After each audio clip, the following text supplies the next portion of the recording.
Hello and welcome to Saints Live. I'm Steve Forbes, and well, we can start by breathing a sigh of relief as Fulham were relegated last night, so Premier League safety is secured for Southampton for another season. But there are still points and places up for grabs with 4 games remaining this season, starting tonight as Crystal Palace come here to St Mary's.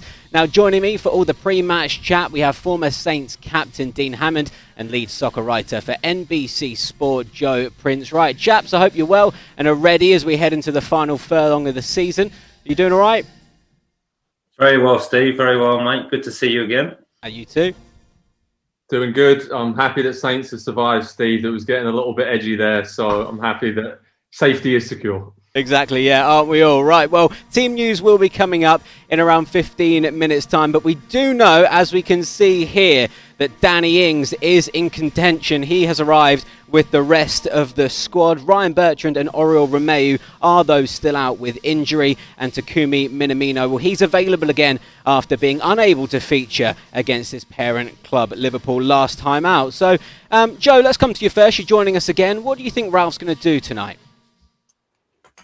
I'm not quite sure, to be honest. There's so many different ways he can go with the team. I'd like to see some of the younger players maybe come in. Salisu, Nathan Tella, maybe Michael Obafemi now he's back. I don't know if he's fit enough to start, but seeing some of those players who need the minutes could really, I think, do with it for their progression and to get extra experience. So now that safety is secure, I know we're kind of laughing and joking about it, but that's a huge thing to get that done before the final game of the season and not have anything like that going on. So now you should really use it wisely. And although Saints will want to push higher up the table in the final weeks of the season, I think some of these young players could really do with having some good experiences, some positive experiences at the end of the season. And then that will hold them in good stead over the summer and heading into the next campaign. Yeah, so I'd love to see Salisu, Tella and Obafemi start today. Yeah, that's a great point. Premier League safety is secure now, Dean. We can put those fears of relegation to the back of our minds, but there is still stuff to play for. What do you think Ralph's going to do with the team? Well, I agree with what Joe's mentioned there. It would be a great opportunity to give some of the younger players a chance out in the first team to gain experience of Premier League football. But I also see it from the other point of view that I think the squad, the manager, the club need a result, if I'm honest. And it would be great to finish the season really, really well. So I can see the manager making changes, but maybe just only with the players that have been around the squad that have been playing pretty regular during the season. Salisu, I think, deserves an opportunity to come back in. Whether he comes in at left back or at centre half. I think Jack Stevenson has been very, very solid at left back actually, and probably improved Kyle Walker-Peters' ability to be really, really offensive and attacking because they kind of balance the shape off when he attacks. Will Diallo come back in? But I quite like Stuart Armstrong in centre midfield. Danny Ings, is he fit? It'd be great to see him back. You know, can he find a little bit of form before the end of the season and maybe push for an England place and recover his fitness and go in strong for next season?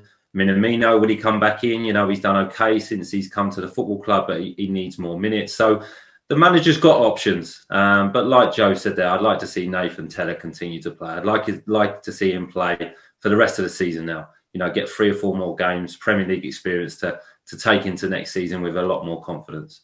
Yeah, well, you mentioned Stuart Armstrong there playing in the centre of midfield. We are going to focus on Stuart for a couple of minutes because he made his 100th appearance for Saints on Saturday, and Ralph was asked in his press conference about Stuart's versatility.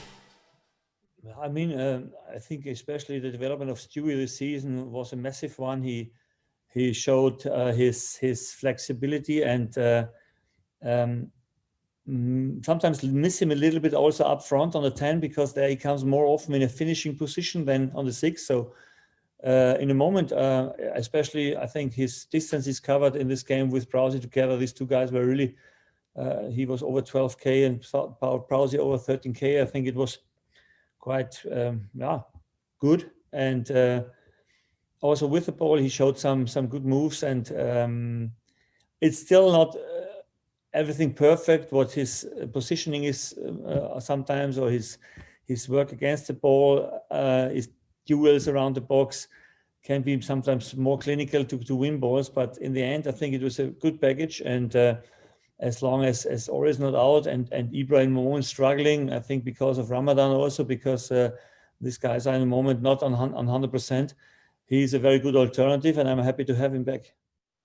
Well, 100 appearances in a Saints shirt for Stuart Armstrong, Joe. How do you assess his time at the club? Because there has been parts of that where he's not always been in favour. Yeah, it's been really up and down. Obviously, he's had a few managers and kind of they've seen him in different roles, be it out wide, more attacking. Now we're seeing him line up in a slightly more defensive role. But he's really coming to his own this season. I think, signing a new contract, that was a must. He looks like an absolute bargain now for the transfer fee they paid to Celtic for him. He's really settled in. His great surging runs from midfield, extra quality on the ball.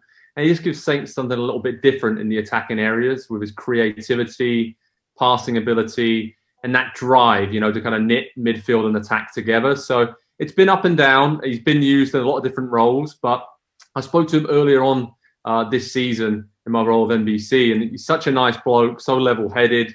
You get the feeling that he's a real key member of the dressing room with Ward-Prowse and Stevens and a few others. And he's got a lot of experience at the international level and in Europe with Celtic as well. So overall, I think he's been a really good signing for Southampton. And I think we're only just starting to see the best of him. So now he's settled and has a very defined role in the team.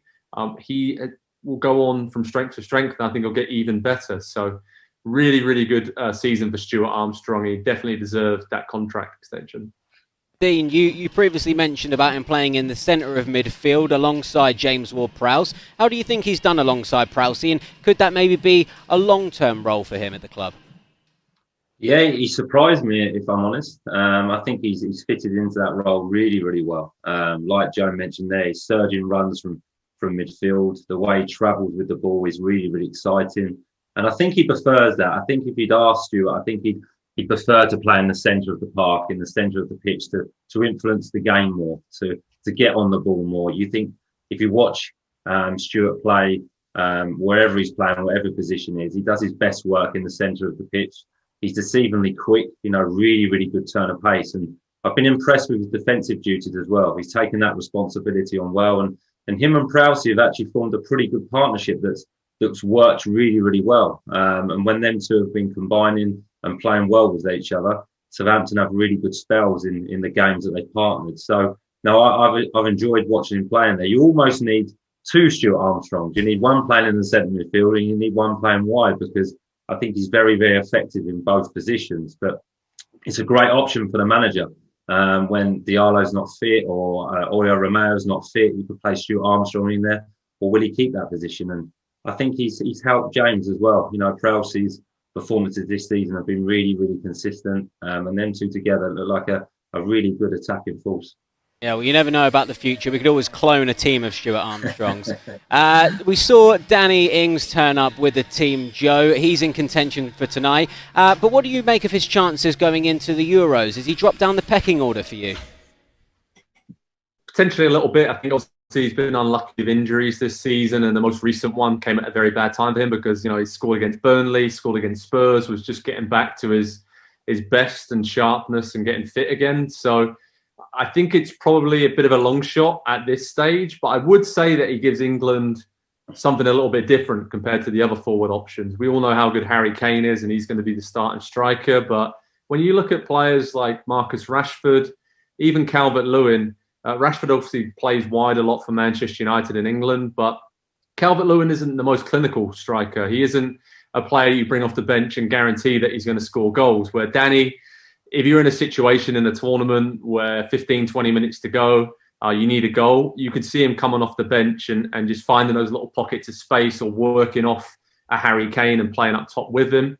And we all know how clinical he's been and how much Saints have missed him this season when he hasn't been in the lineup or hasn't been fully fit. So I could see him probably being called up to the initial squad before the tournament. Obviously, there's a lot of talk about what Southgate is going to do with the Chelsea and Man City players, and obviously some of the Man United players with the Europa League and Champions League finals. So he may actually go with the squad to start with, play in the friendly, and may not get into the final squad for Southgate in England, but he's going to be close. And if it was me, I would take him because he just gives you something a little bit extra in that attacking area that I do not think England have. But he needs to score a few goals for Saints in these final few games. So fingers crossed he's fit and firing on all cylinders. Yeah, definitely, and clinical being the key word there, Dean. In the game against Liverpool, Southampton had 12 shots, 6 of those on target, which was the same as Liverpool. But was it Danny's clinical finishing that was missing? Yeah, I think so, potentially. You look at the two, in particular, you look at the two chances for Shea. We're seeing the one now. Alisson does brilliantly, he really does, to close the angle down and make it very difficult. But would Danny have had that extra touch, maybe just compose himself and gone round Alisson? You know, when Danny has them finishes, you think of his goal earlier in the season against Chelsea, where he went round the goalkeeper. He just slows himself down and makes really, really good decisions very, very quickly. And I think that's the difference. You know, the second chance that, again, Nathan Tella there with the header, I think Danny definitely scores that. So if you're comparing the two, there's definitely a difference. And the one towards the end, we'll see in a minute from that Shea gets the opportunity where Alisson passes to him. I think if that's Danny Ings, he just takes that moment to make a better decision, whether he chips the goalkeeper, whether he actually passes it to Omofemi. Just has a better decision and make that decision quickly, but very, very calm. I think the best finishers, they're calm. They know exactly what to do. It's very, very instinctive. They don't have to think about it. It's just a natural decision. And I think that's the difference between the top strikers and someone like Danny Ings. And that's why he's been sorely missed, because when Southampton get them opportunities, he generally takes them. Dean, I'm going to stick with you here for a second. We've talked before about the James Ward-Prowse, Wilfried Zaha saga. They famously don't get on. Obviously, they will come up against each other tonight, most likely. Is it important for Prowsey to put that to the back of his mind and really focus on establishing himself in Gareth Southgate's plans heading into the Euros? Yeah, I don't think it would really affect James. I think he's a very level-headed player. He's very, very focused on what he does, disciplined in his performance. Obviously, he's captain of the football club as well, so he has that responsibility to just concentrate on his game and for the team. But it's good. A little bit of spite in football is always good. It motivates you. It brings a bit more entertainment to the game, which is very, very good. But look, I think Prowsey's just got to concentrate on his performance. If he wants to get into that England team, he's got to continue the form that he's had all season. He's been good with and without the ball. His fitness levels are fantastic. We know what he can do from set pieces. He's very, very different to anyone else in the Premier League, to anyone else that can get in that England squad. And Joe just mentioned that Danny Ings brings something different to the England squad. So does James Ward-Prowse. So I think if he can keep himself fit and play to the consistent high levels that he has in the remaining 4 games, he's got every chance of getting into that squad. Yeah, definitely. Joe, we've got about a minute or so until we can reveal the team news. Just on Prowsey for a sec, there's a lot of competition for places in this England team, especially in midfield. What do you make of his chances of being able to cement a place, maybe even starting at the Euros? Yeah, he's obviously highly rated by Gareth Southgate. I remember going to many England under-21 games and he was the captain. He goes a long way back with Gareth, so he trusts him.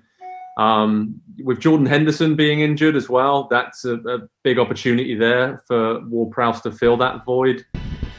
The other central midfielders, Jack Grealish, Mason Mount, Jude Bellingham, a lot of those players are slightly more attack-minded. So I think Prowsey kind of gives you that defensive solidity we've seen this season. We added something a bit different to his game, which it gives him another string to his bow, which will boost his chances of going.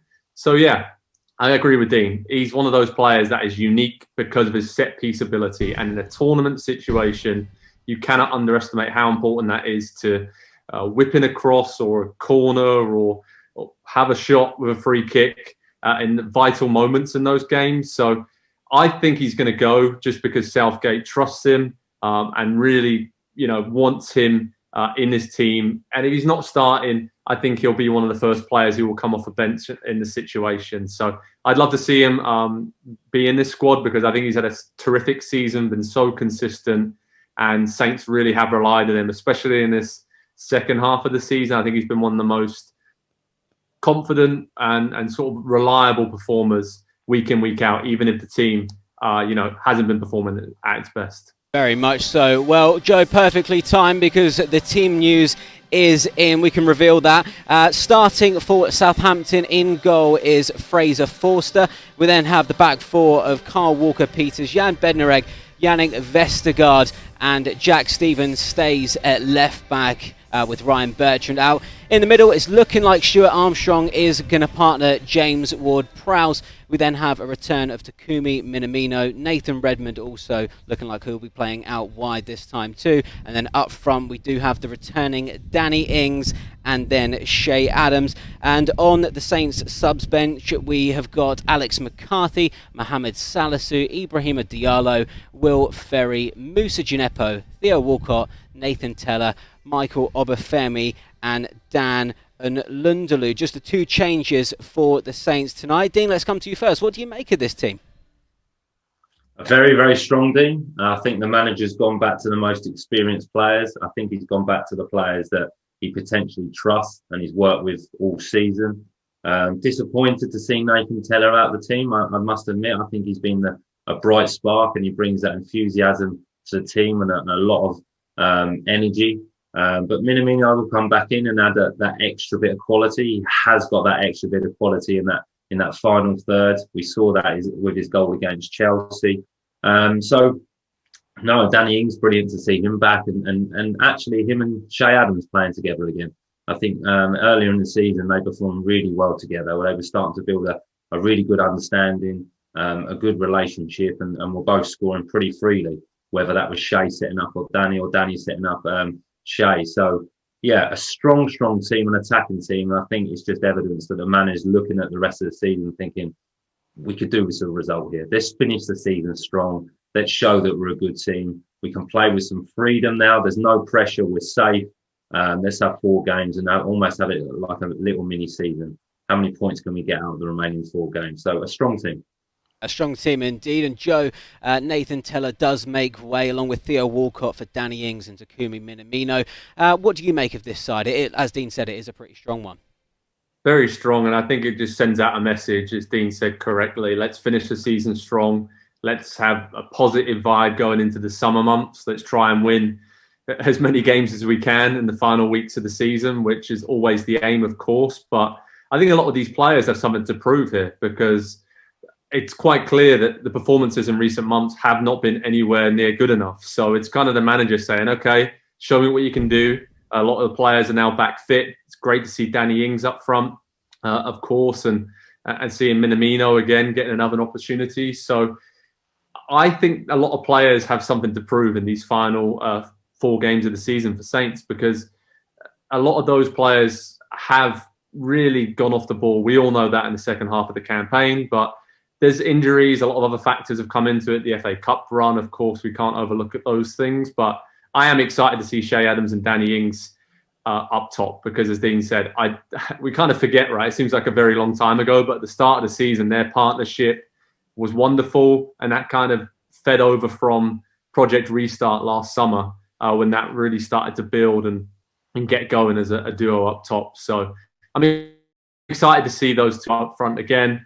And if Danny Ings is fit to start, then that's great news for Saints and for his England opportunity as well. But very strong team. Let's see what they can do. And then there's some talented young players off the bench who can hopefully come on with 20, 30 minutes to go and Saints sitting pretty in this game.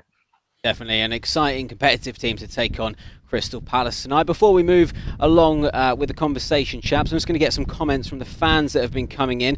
Ryan Ackland was hoping to see Fraser Forster rewarded for his brilliant saves against Liverpool in goal, and yes, he has been rewarded. He does start tonight. And then there are some viewers from across the UK. We've got Matthew Barnes, who says he's tuning in from a wet Wales. I'm not sure if it's still raining here. It was a little bit earlier. We also have Luke Nevin, who's watching from Northern Ireland, and Carl Bridge, who's watching from sunny Glasgow, the city I was born in, Carl. Right, let's move on. And we have made a 5-a-side team from players who have played for both Crystal Palace and Southampton. So we can have a little look now. Now, it is pretty defensive to say the least. Maybe this one would be keeping a lot of clean sheets, but maybe not a lot going forward in the scoring department. We do have Alex McCarthy in goal. We then have Danny Butterfield and Nathaniel Klein. Somehow Jose Fonts made his way into the midfield area there, and then Jason Puncheon leading the line. Joe, we'll start with you. Alex McCarthy, he was signed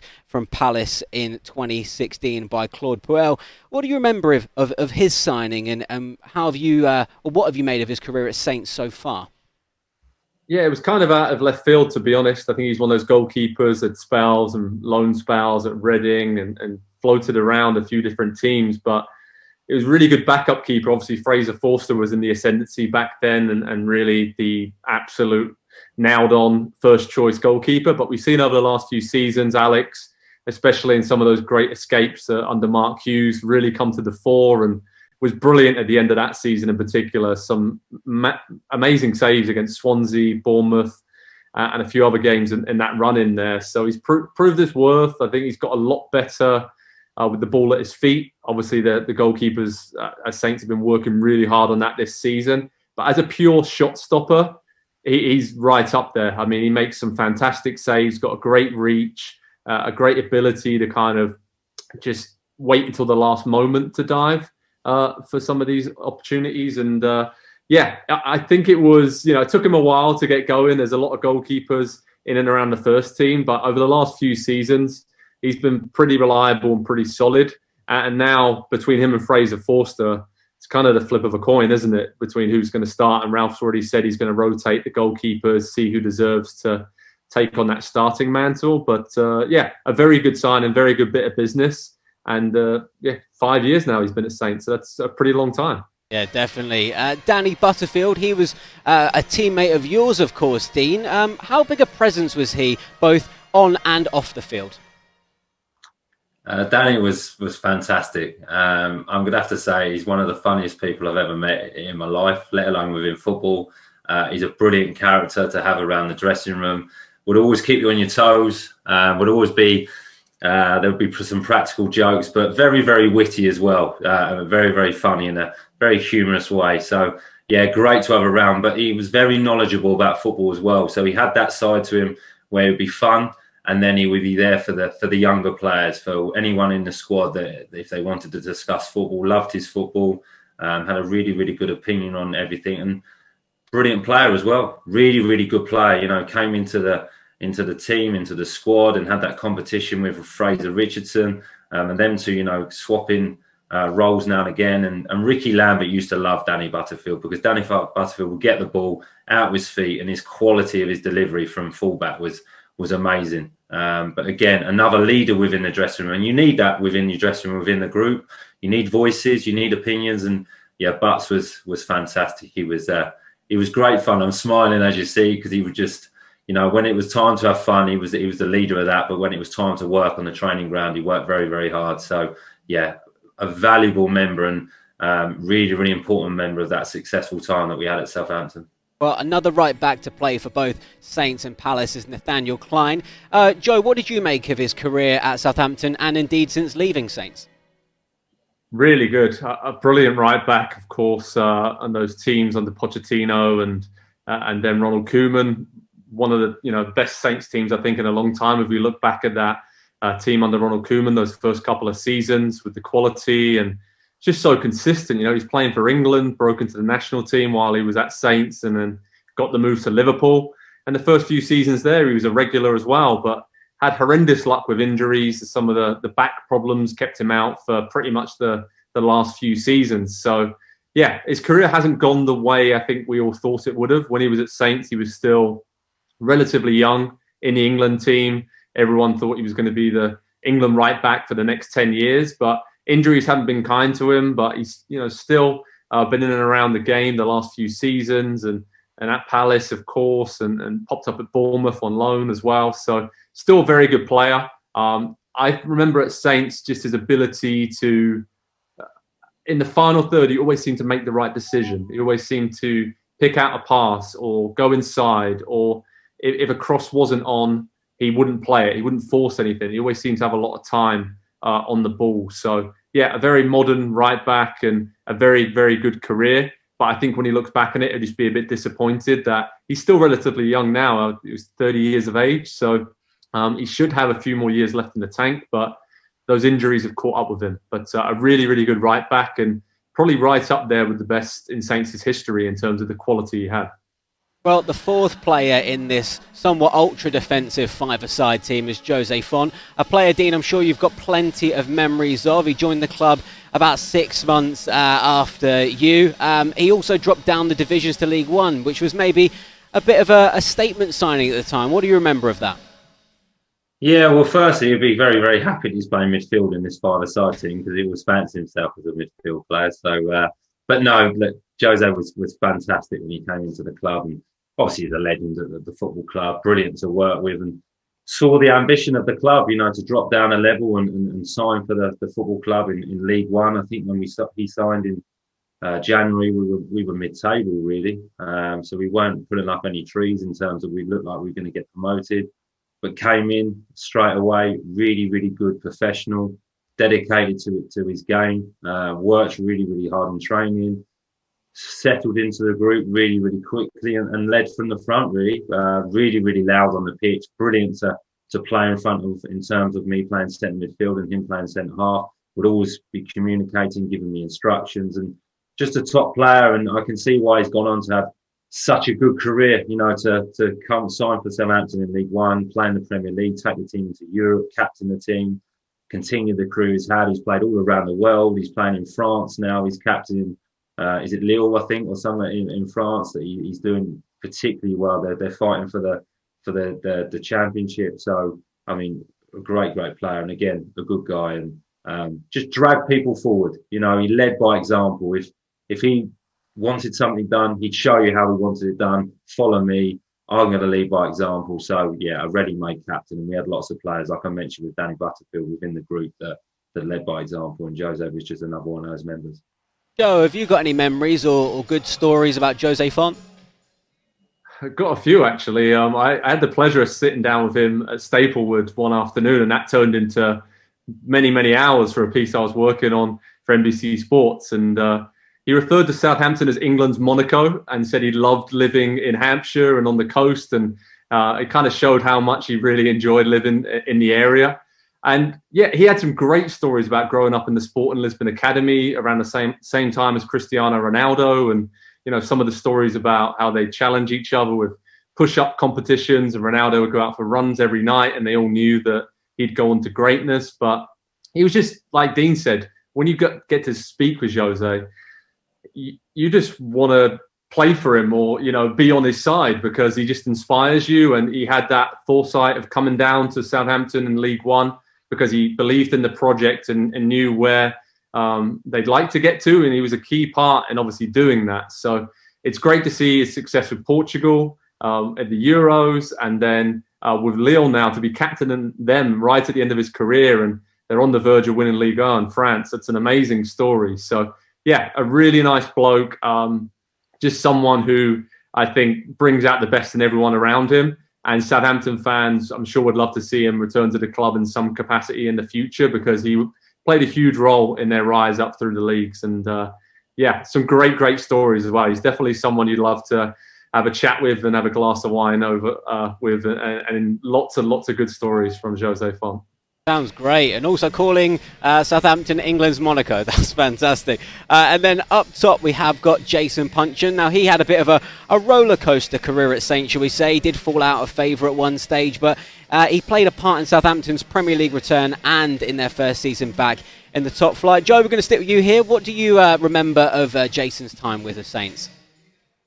He was really good. Obviously, in and out of the team with certain managers and went out on loan, but under Pochettino in particular, he really came to the fore. I remember going to Sunderland as a fan when I was living in Scotland, and he scored an important goal at the end of that season. And we all remember when he had to nip off the pitch for one time, I believe, for a night game for a few moments. So he was great, though. I think he had that ability to just make something out of nothing, right? He could just drop his shoulder or turn, and you never quite knew what you were going to get.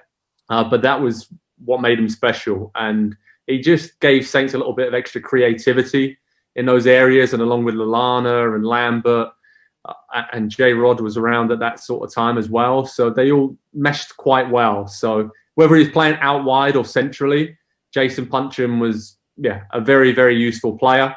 And then he did really well at Palace, his boyhood club, at the end of his career as well. I remember watching him score a lot of good goals and put in a lot of good displays for them after he left Saints. So another really good player. So Saints made some really good recruitment decisions looking back on this list around the same sort of time. Yeah, definitely. And we've just decided that the manager for this five-a-side team shall be Alan Pardew, obviously managed both clubs. Dean, what did you make of working under Alan in the 09-10 season? Alan was a really, really good manager. Obviously grateful for the fact that he brought me to the football club and signed me for Southampton, and obviously made me captain, as in team captain on the pitch, which was a blessing, and loved every minute. Very proud to do that. And Alan was good. He was definitely a manager. I wouldn't say he was necessarily head coach like managers or called now. Alan was in charge, and he made you very, very aware of that he was the manager and he was the main man, which I had no problem with. But he would take team shape on a Friday. And one thing I liked about Alan, he made everything very, very clear.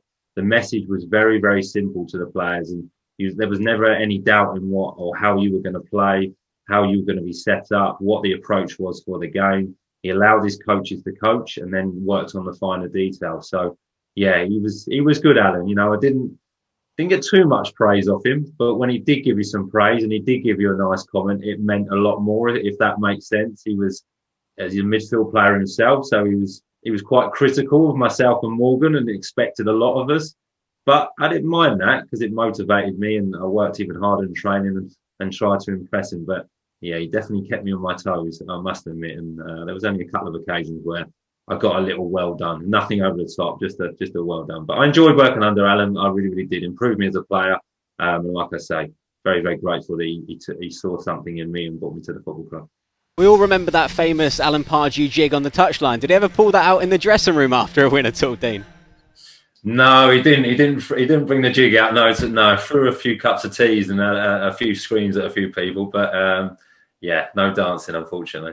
Fair enough. Right, before we move on to refocus on tonight's game, we'll get some comments from fans yourselves watching at home. Joe Harper McLean on Facebook says, Ings, Adams, Redmond, and of course JWP. What a fab lineup. Come on, you Saints. Jackie Chalk says, Ings and Adams together. That's the best we have. Victory is ours. And fingers crossed on YouTube says, it's a great lineup. I'm sure Ingsley will be subbed off early just to be safe. Well, we shall see. Kickoff coming up at 8:15. Dean, you don't get many kickoffs later than that. Is that something that you enjoyed, or did the day just drag a bit? A bit of both, Steve, to be honest. I used to really enjoy a night game in terms of the atmosphere. You walk out, obviously, with the floodlights on and a full house at St Mary's, and the pitch, especially on a wet evening, if the pitch was nice and slick. It was a fantastic atmosphere, and I used to love that. I really, really did the night games, but it did used to drag during the day. Sometimes on an evening game, we'd actually come in and train in the morning. So you'd come into the training ground, you'd train in the morning, you'd do your set pieces, you'd have some food, you'd go home for a sleep. Then you would come back and be at the game, you'd have pre-match.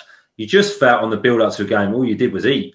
It was like just trying to get all the carbs inside you and all the energy for the game. But it did drag, and I always used to find it very, very hard to sleep in the afternoon as well, to try and switch off. And you sometimes came into an evening game feeling a little bit tired, and you had to really concentrate and get yourself going. So the caffeine tablets and the coffee and things like that used to come in very, very handy. But in terms of the atmosphere, walking out of St Mary's under the lights with a full house was brilliant. I used to absolutely love that.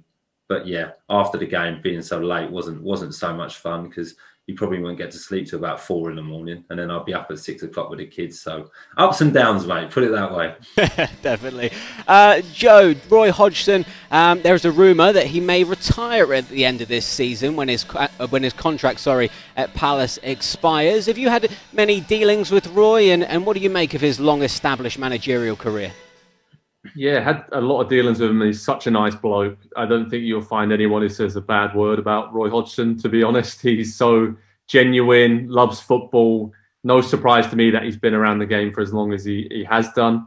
I remember at the Euros, I was working there a few summers ago on the day that England played Iceland, and I was just walking along the front of the beach in Nice, and Roy Hodgson walked past with Ray Lewington with a bag of duty free, I think gin and tonic or whatever, and then just having a chat. And then fans started coming over. He's taking photos with them, and just really relaxed, nice guy. And I think you can see that now when he's on the sidelines at Palace. He's really enjoying the end of his career. I think he's done a lot of great work at Palace to keep them stable and steady and never really in trouble with relegation since he's been there. So given that they haven't spent a lot of money, it's a wonderful job he's done there. And over the course of his career, he's done amazing things, and a really nice bloke, deserves all the plaudits he's going to get. And I saw Ralph Hasenhüttl was speaking about him glowingly in the press conference as well before the game. So if he does retire, it'd be a sad loss for the Premier League, but he's given a lot to the game, and I'm sure he'll be involved in some capacity in football as a director of football or something else. So Roy Hodgson, for me, a really good football man and deserves a lot of credit over the years. Yeah, well, I was advised earlier, one of the stats is that he started his managerial career in 1976. That's mental. The guy needs a break. Dean, since he took over at Palace, he's guided them to 11th, 12th and 14th in the league, and they're on course to do something similar this time around. Is that consistency and achievement in itself, or should a club like Palace be aiming for higher? I think it's huge achievement for a team like Crystal Palace to consistently be in the Premier League. They don't pay huge wages, I can't imagine. They don't spend a lot of money on transfer fees, like Joe's just mentioned. I think with the players they've got and the recruitment they've made has been very, very sensible. Yes, I think the fans could look at it. I've watched Palace a few times this season. They're not the most exciting team in the world to watch, but that's Roy Hodgson. You know, he comes into a football club. Joe used a great word. He stabilises a football club. He makes them very, very consistent. And look, let's be honest, the owners at Crystal Palace, the remit would always be, can keep us in the Premier League, because that's where all the money is. But yeah, I think, could they aim higher? I think every team could have potentially want to aim higher. Could they play a more exciting brand of football? I think they actually have the players to do that. But I don't think it's Roy Hodgson's style. You think of Eze, I mean, what a player he's going to be. Zaha is a very exciting player. Benteke, Townsend, Jeffrey Schlupp. There's some really, really exciting and quick players within that group. Defensively, not so great. So I think he's done a fine job. I think he's done a really, really good job. And the owners and the directors there will definitely be happy with him.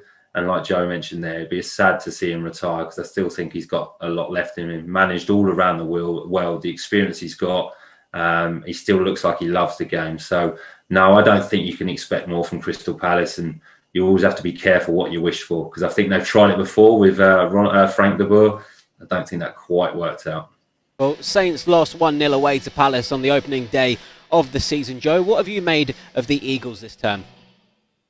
Just solid, steady. You kind of know what you're going to get. A lot of injuries, which haven't really helped them this season, especially defensively. So Kouyaté and a few others have had to fill in and done a decent job. And that's maybe limited them, I think, with the lot of injuries that they've had to kind of play within themselves and just keep themselves in games. But they do, like to score early, as they did at the weekend, and just kind of sit back and let teams come onto them. And then with Eze, Zaha, like Dean mentioned, and Ayew and a lot of others, they have players on the counter and on the break that can hurt you and are really experienced and know how to do it. So, yeah, I think Palace fans overall will want to see some of the bit more expansive and attractive going forward in the seasons ahead. And you look at who could come in, maybe someone like Eddie Howe or another kind of manager of that ilk who could come in, and a lot of players are out of contract in the summer, so they can really make their stamp on the squad. And it does seem like the end of an era for Palace at the moment, where they could maybe make that next step up. But as Dean said, you've got to be careful what you wish for sometimes. And Roy Hodgson certainly got the most out of that squad of players. But Palace are just very solid, very steady.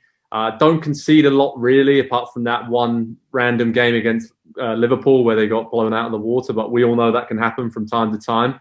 But, for me, it's all about Zaha. Can they play to his strengths? Can they get others around him? who are going to create spaces for him to make the most of.